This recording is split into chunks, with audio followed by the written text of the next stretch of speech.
YouTube, what it do, man? It's your boy Benji, and we are back in between the ropes. If you can't tell, my voice is a little messed up.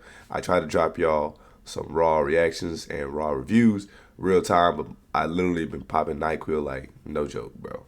I'm a little under the weather, but it's all good. Y'all subbing and y'all liking these videos. That's giving me a bit of energy, bro. But anyways, if you haven't, slide that like button to chop, man. Let's get into it. If y'all didn't already know what happened on Raw, I'm just bringing it out to y'all. CM Punk came out to "You Deserve a Chance," and he immediately mentions that he feels a sense of security since no one is around to cash in on him. And then he decides to wave the belts around like Seth Rollins did after cashing in. But some people have been mentioning that CM Punk did this way before Seth. Many people were mad because Triple H said that there was a new landscape in the WWE that was going to start on Raw. You're lying! Punk then begins to point out some of the things that I've been waiting for. He assures us that there are a locker room full of guys that are ready to challenge him, and he'll have to remain on point. He talks about potential challengers like AJ Styles, JD McDonough, and Finn Balor. Plenty of dudes backstage chomping at the bit to take the title, which is something I've been saying should happen in order to make these titles feel more prestigious.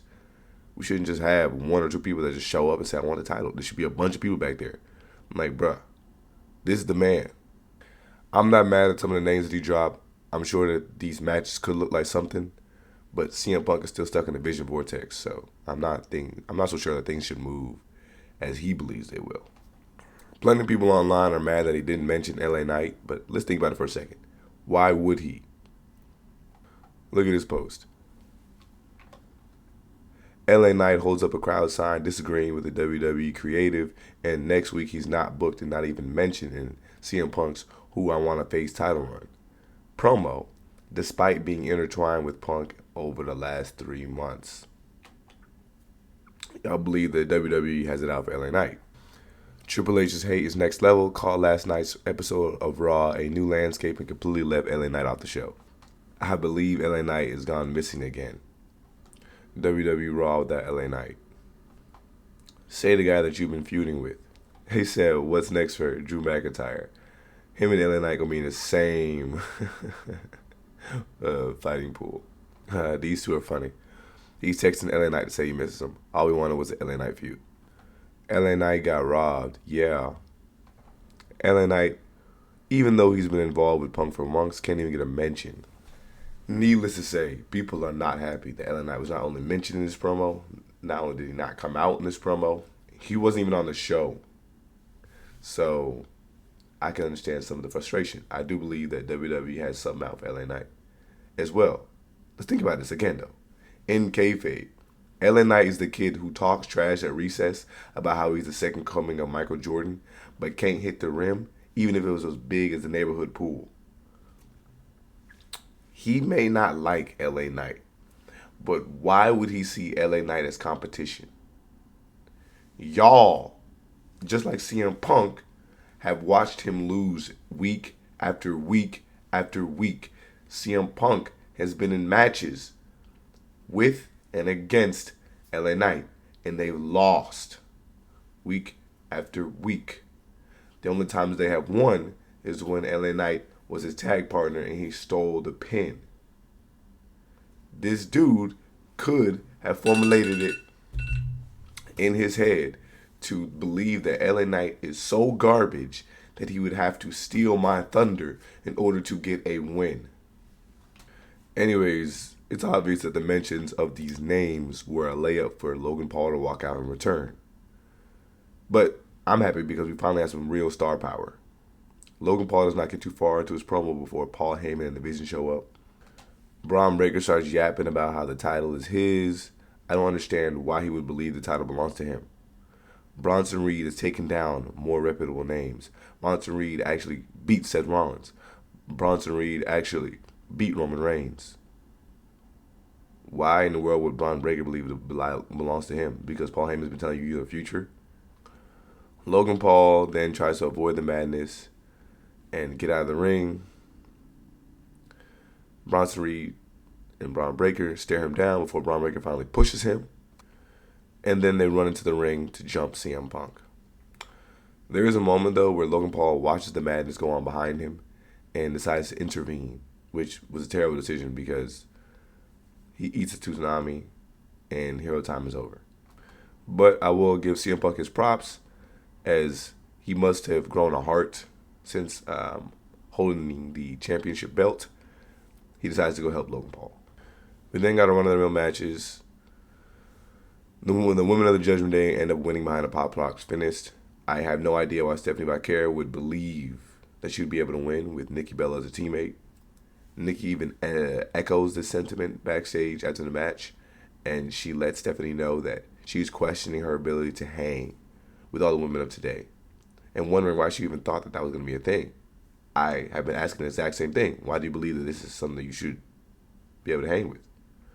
You were one of the women who were instrumental to wrestling, but let's think about this again in kayfabe. Ma'am, you were fighting against divas. Yeah, there was a couple shorties that could handle some real grass back then, but these shorties today, they hoop.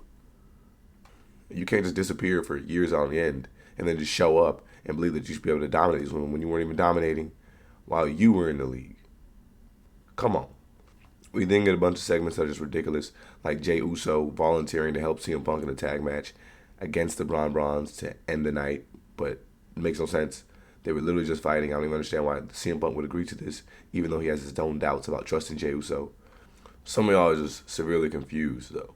Look at this. It breaks my heart that young talents Jey Uso are not getting another chance to become world heavyweight champion. And then names off the fact that CM Punk is 47 and that John Cena is 48. Jey Uso's old as this too.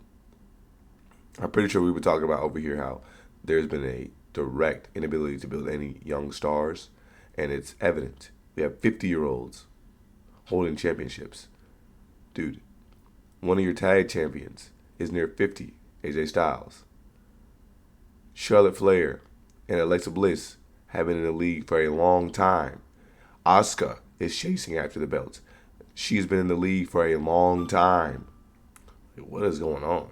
CM Punk even low-key buried the United States Championship because he told Logan Paul to go jump into the open challenge with Ilya Dragunov on SmackDown because that's more his speed.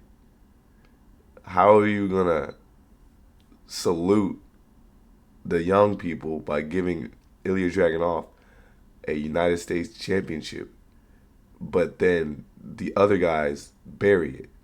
Which, hey, look, I would understand it. Roman Reigns called the title that CM Punk is holding the B title. So, subsequently, the United States title, then the Intercontinental title would be small pieces of the puzzle.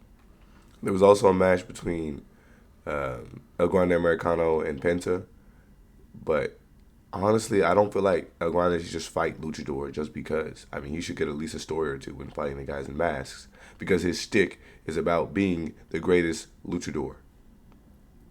Why does he just show up and say, okay, I want to fight Penta? There should be like some build, something here, because these guys should be, they should feel the type of way that this dude is disgracing on their pay-per-view lucha tradition. Honestly, my favorite segment in the show was Dirty Dom, and actually I enjoyed it, man. Dom versus Ray. We have been seeing this for over 2 years, I'm not going to lie, but I enjoyed it. Dom hit the ring and he bragged about being the best champ ever and that he's the king of the luchadors. Rey Mysterio then comes out and presses Dom about just that. And he dropped names like El Demon and Eddie Guerrero, to which Dom says, "Keep my father's name out of your mouth." Oh my gosh, that was good. It was really weird to see the crowd actually let Dom talk, but even though they chant Dirty, Dirty Dom every 2 seconds, these two fight and Dom is able to slither away, narrowly ducking a 619 attempt. I liked it, man. It was a good segment. I like the fact that Dom is allowed to be kind of goofy, but he is confident and cocky to the point where we're beyond even reason. Like, it doesn't literally make any sense. It's not like he's been the longest reigning Intercontinental champion or AAA champion or nothing like that. It's nice for him to be just nonsensical and completely miss the fact that he's just been cheating to win. At the end of the day, a win is a win. Salute to Becky Lynch. She did end up dropping a promo about how the turmoils that she's been going through have started to affect her. Of course, And she even got upset at the crowd for gassing up Maxine to believe that she should belong in the ring with Becky, which I enjoyed, and she was right about it.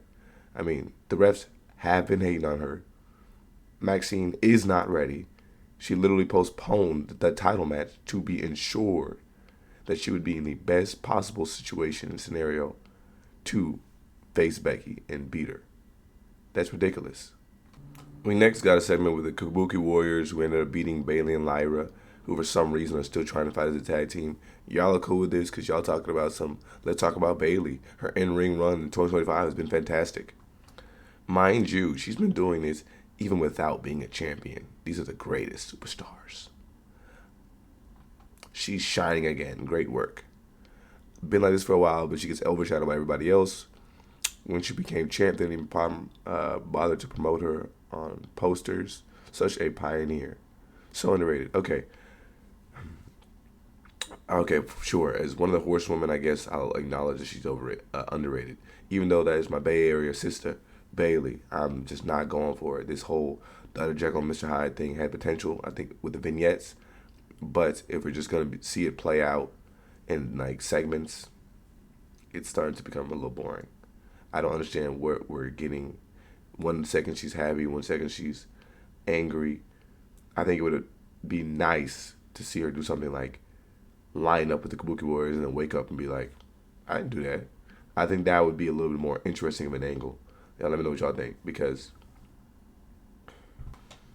what they've got her in right now is a sense of confusion because she's not understanding why the Kabuki Warriors let her live last week.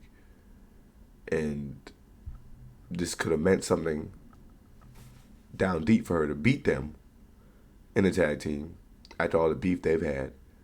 Yet, it's not really built upon. And again, I think that it could mean something like that. If you're going to do this whole thing where she's not right in the head and she's 1 second happy, 1 second cool, let her do that, man. Let her join the Kabuki Warriors and then wake up next week and be like, what the heck are you talking about? I think that would be more interesting to me, if you had to ask. A little more creative than just her trying to act. Look at this. I love how WWE is keeping meaningful stories going for some of the vets like Sheamus, Bayley, and AJ Styles. There was a time when we wouldn't see them on TV for a while because there wasn't any creative for them. But now they're regularly involved in storylines that not only make good use of them, but also elevate everyone they work with. I'll agree with that. That's not a terrible take. The main event was a tag match between the BRONS versus CM Punk and Jey Uso. This match ends in a countout. The BRONS actually suck. Literally, they have not won anything. They have not done anything significant. They're supposed to be presented as somebody who we should fear. These dudes who are supposed to be the future. Yet, they literally, how many matches have they won as individuals or collectives since doing this whole vision thing?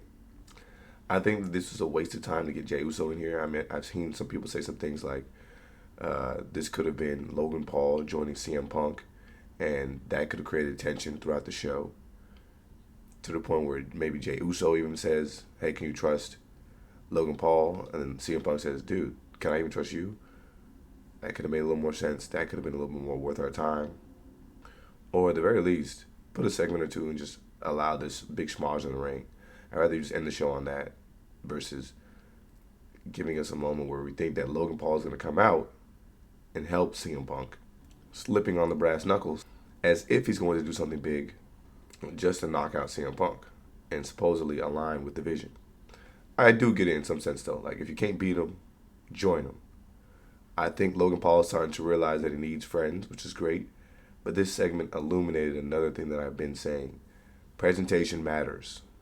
Again, look at Logan Paul in contrast to the BRONS. Look at this dude, bro. He's looking down on them. Again, he's been shot with angles that makes him look huge. And in comparison to the rest of these guys, again, he is. Dude, literally, Paul Heyman is like the same size as Bronson Reed. And in addition, logically, if these guys are supposed to be the future, if anyone's going to sign up to be the future of the company, it would be Logan Paul. I've heard some people be upset about this too. Logan is a heel. He'll always be the heel. He's great at it. Anyone who thought he would side with Punk against the vision doesn't see the vision. People hate Logan. People love Punk. It's really that simple. I thought it was funny that this dude kind of moment too in the match. He's like, CM Punk didn't even bother checking on Logan Paul at all. He literally is knocked out next to the title, and he just walks over there, grabs the title, doesn't even check on Logan Paul, and walks away. But this is what I'm talking about. Look at the Raw views that this guy screenshotted. All around 100K views. And then you add Logan Paul, 400,000 views, with the shortest post time. Reels, nearly 7 million views. There are so many stories that you could have gotten Punk after winning the title, and you're going with Logan Paul. New landscape, my A word. Same trash stories and the same trash ending every show. Ball Frog cannot book new match to save his life. Logan Paul is a more refreshing take. A legit Paul and Punk storyline would have been great, opening the door for all others. This is crazy right here. There's a new landscape in WWE, and this dude books Logan Paul to kickstart Punk's first title reign. Who thought it was a good idea to turn Logan Paul babyface? Facts. Logan Paul turning face is the only heel with heat in the company. When Logan Paul shows up and the crowd chants, F you Logan, just on the mere sight of him. He's the only bad guy that anyone cares about. Let's legitimately think about this too. Banger matches. He's fought the greats. John Cena, Roman Reigns, Seth Rollins, Cody Rhodes. Now let's add CM Punk to that list. He's a true draw. As you can see, he's going to generate your views online and social media. Doubled, tripled, quadrupled a lot of the views that were on their channel for anything that was going on prior to. Let's think about this for a second. If you mention Logan Paul outside of the WWE, people know who you're talking about. If you mention some of these WWE stars outside of the WWE, nobody knows what you're talking about. And the hater brought up a good point. I was actually watching one of his videos, and he was mentioning a good thing. That the hate that Logan Paul gets is somebody who lets the crowd know that this is not his main thing. He wants to lock in on wrestling. That has been his incentive, for the majority of this year. To supposedly lock in and become a full-time star.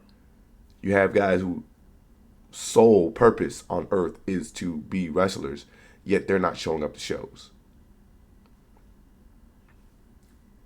Why would the hate be passed on to Logan Paul when he's letting y'all know he's got other things to do? Additionally, I think most of his feuds have been entertaining. If you look at the LA Knight feud, that was really great. I don't understand why LA Knight is not booked like that continuously, like extremely petty. Think about the thing he had going on with AJ Styles. They were showing up at each other's houses, stuff like that, where they were just popping up all across the world in order to really be someone who was there to stop the success of the other. That was cool. Even if you look at, again, LA Knight and Logan Paul, he was showing up at Logan Paul's crib, showing up at the pool, crashing his car. These things I think were entertaining, and I can, off the top of my head, remember them as feuds. Versus all these other dudes that say, CM Punk, I'm the best in the world, so I'm going to show you who's the best in the world. That's so trash. Nobody cares about watching that. So at the very least, Logan Paul has some captivity ability. He can generate you some interesting storylines. He can, again, get views. All he has to do is grab one of his social media co-stars or just truly anybody that he knows in reality, in real life. And there you go. That's the future. I don't understand why Braun Breaker would even believe that he could compete with Logan Paul. Not as good in the ring, not as good on the mic, not physically imposing like him. But y'all let me know what y'all thought about this episode, man.